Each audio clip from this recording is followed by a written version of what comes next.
a ghost story directed by David Lowery, starring Casey Affleck and Rooney Mara. First thing you need to know about the film is that this is not a horror film, not even close, despite what the title or the poster may suggest. It does contain a ghost as a central element of the plot, but it is not trying to be scary in any conceivable way. Instead, it is an indie drama, an exploration of various ideas having to do with relationships and existentialism. At the beginning, we meet Casey Affleck and Rooney Mara, who are a happy couple living in a small suburban house.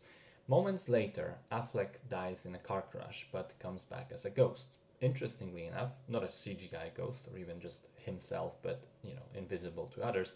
He literally walks around with a white bedsheet thrown onto him with holes for eyes, which is an odd creative choice, but it kind of works in a weird way. He is, however, invisible to other people and he becomes stuck at his old house. First, watching his former girlfriend, grieve after him, continue to live her life, eventually move out altogether, and then he witnesses other people come live at his old place, while he is resigned to basically just quiet observation. He never speaks after he becomes a ghost. So as I was watching the film, at first I thought it's going to be about the process of grieving after a loss. Then I thought, no, actually this is flipped on its head. It's actually about learning to move on after a failed relationship, learning to let go even though it seems it's impossible. And the ghost in this scenario is he's used metaphorically. He's not the one gone, he's the one left behind. Then I thought actually it may be about the wider existential crisis, the existential dread, the realization that nothing is permanent, that we'll all die eventually, and the question of what remains afterwards.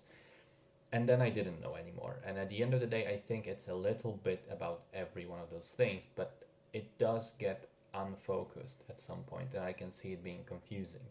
And really, my main takeaway is this: it's a really cool idea for a short film, but as a feature film, it does feel stretched out too long. Even though the film is fairly short, it's just 92 minutes, it still feels longer than that, and I'm convinced it's because the central premise just doesn't support such length.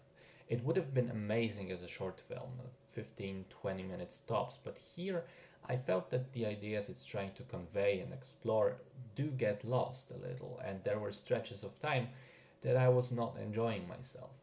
Like the party scene with a monologue about legacy and things passing and the ultimate futility of everything, which by the way is the largest dialogue part in the film. For the most part, the characters do not speak at all, and the movie tells its story visually.